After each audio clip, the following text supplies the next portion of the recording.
semester. How is everything? Hope everything is always fine.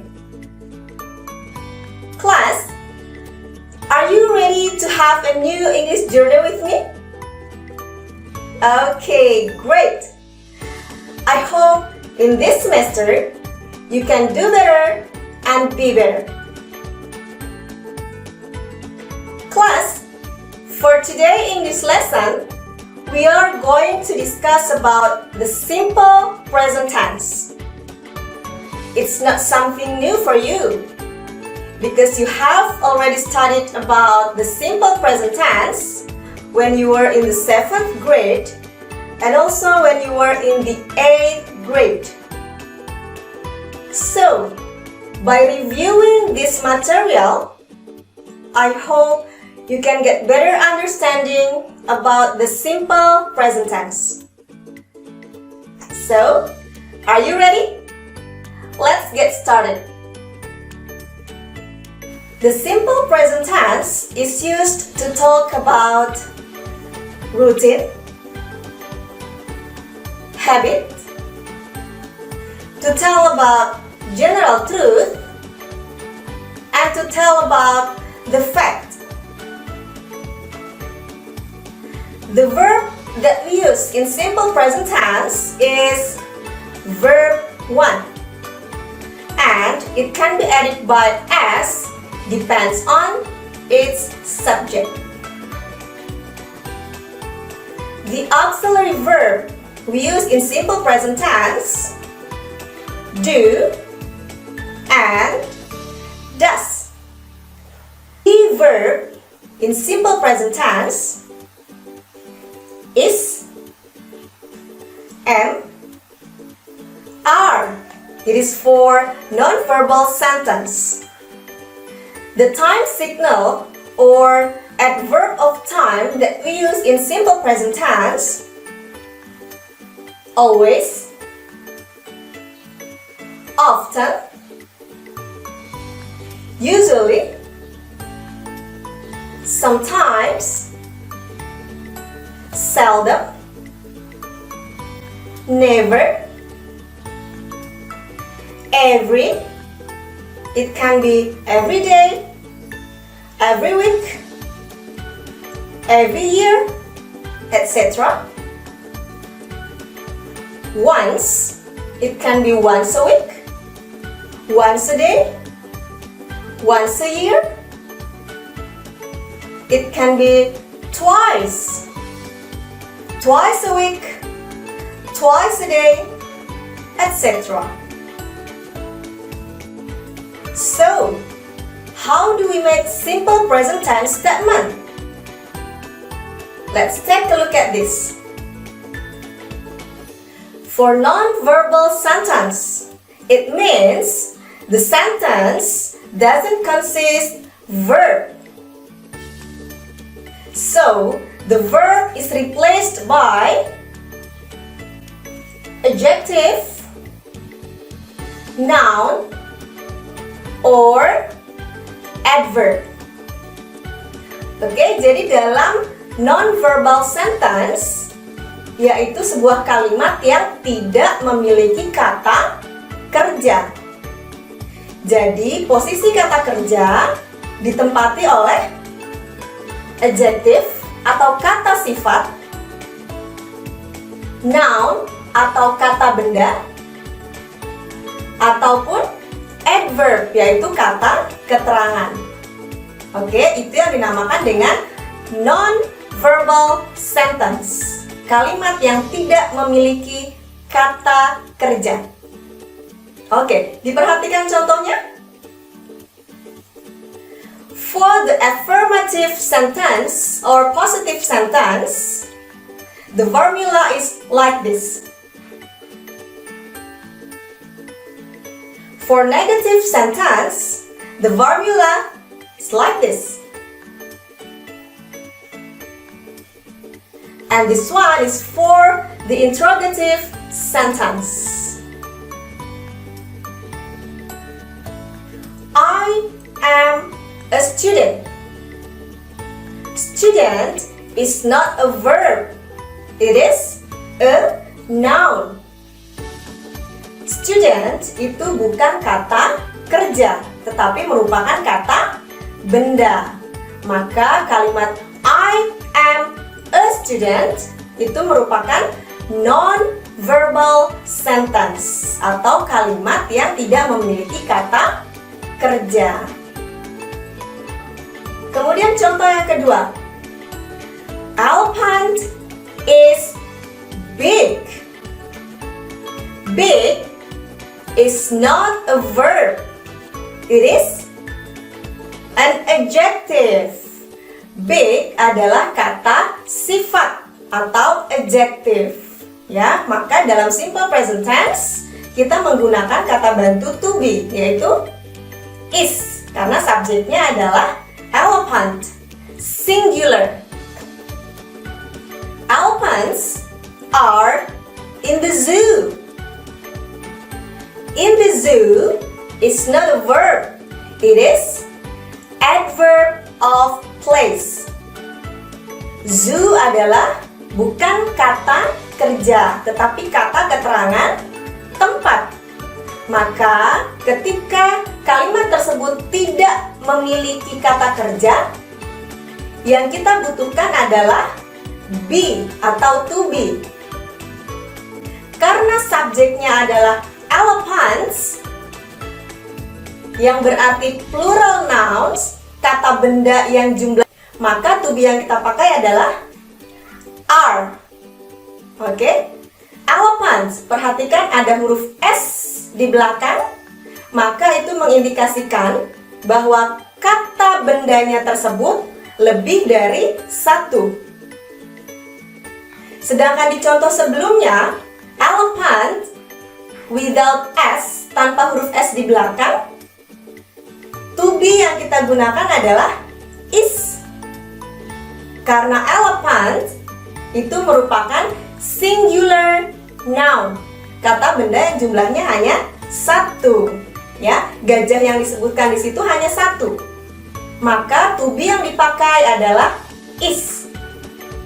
Ketika subjeknya atau kata bendanya yang disebutkannya lebih dari satu, maka to be yang digunakan adalah are. Oke. Next, for the negative sentence, take a look at the examples. And this one, the examples for interrogative sentence atau kalimat tanya. Let's continue to the verbal sentence of simple present tense. Oke, sekarang kita membahas tentang kalimat verbal dalam simple present tense, yaitu kalimat yang memiliki kata kerja atau verb. This one is the pattern for affirmative sentence. This one is for negative sentence. And this is for interrogative sentence.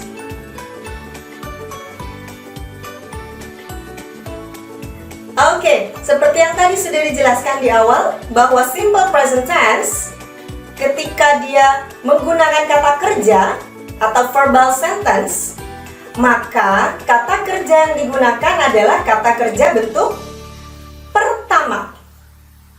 Dan kata kerja bentuk pertama yang ditambahkan S depends on its subject, tergantung dari subjeknya.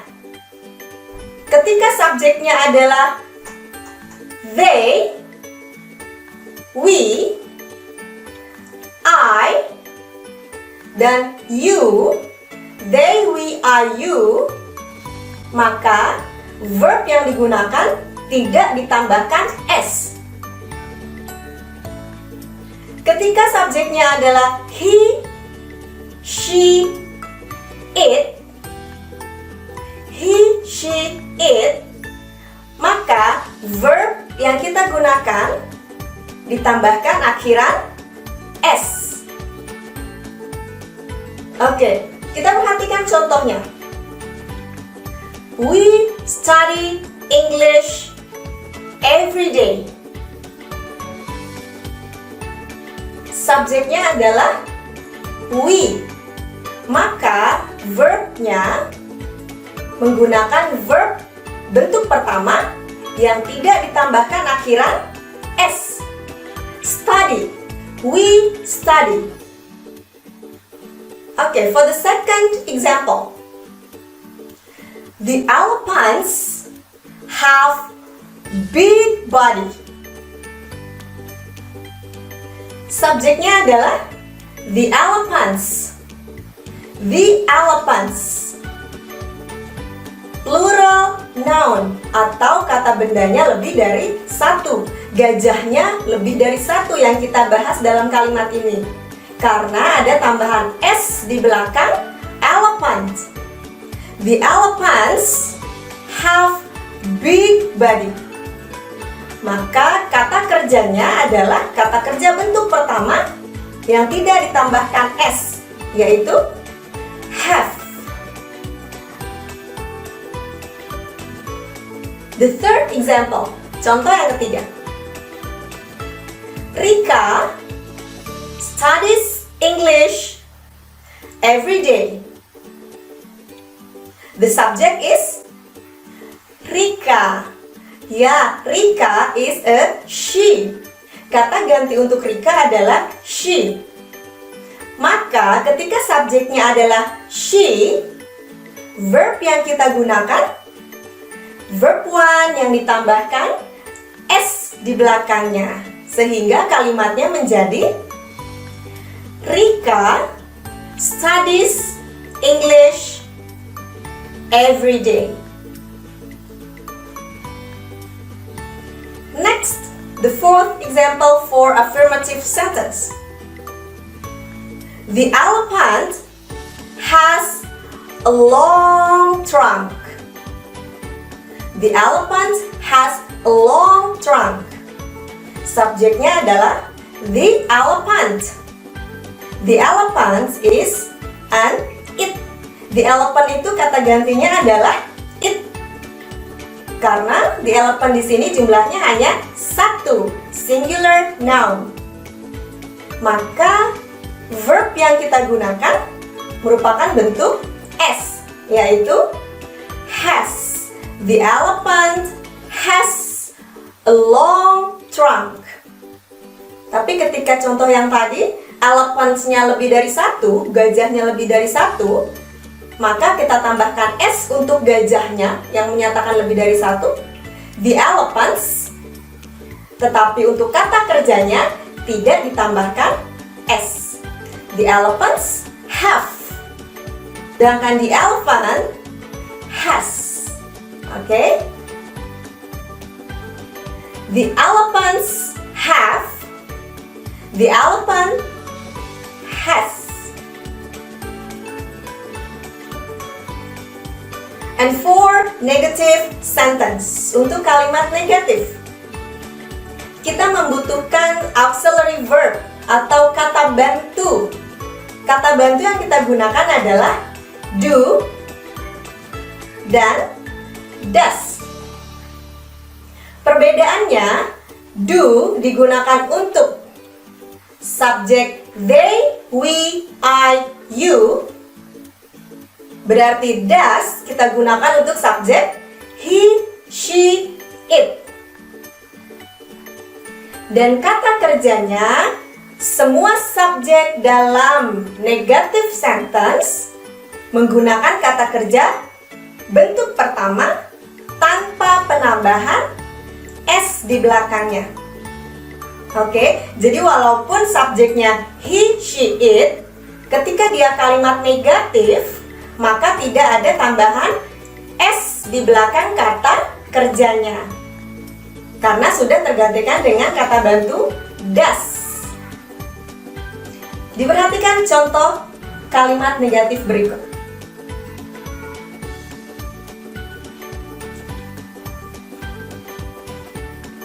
Okay, and this one is for interrogative sentence atau kalimat tanya. Untuk kalimat tanya, sama dengan kalimat negatif, yaitu kita membutuhkan auxiliary verb atau kata bantu, yaitu do dengan does. Dan kata kerjanya tidak ditambahkan akhiran s, menggunakan kata kerja bentuk pertama tanpa akhiran s untuk kalimat tanya. Do digunakan untuk they, we, I, you. Does digunakan untuk he, she, it. Posisi do dan does ketika kita ingin membuat kalimat tanya berada di awal kalimat. So, let's do the checkup for simple present tense.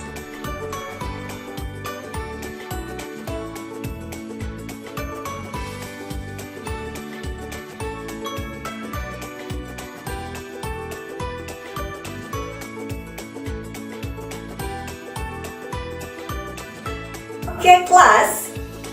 So today we have discussed about the simple present tense. How to make simple present tense statement in positive sentence, in negative sentence, and also interrogative sentence.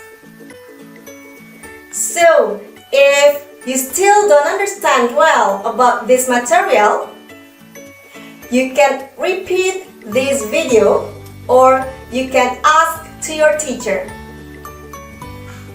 Thank you for your attention. I hope you enjoy the learning. And Assalamualaikum warahmatullahi wabarakatuh. See ya!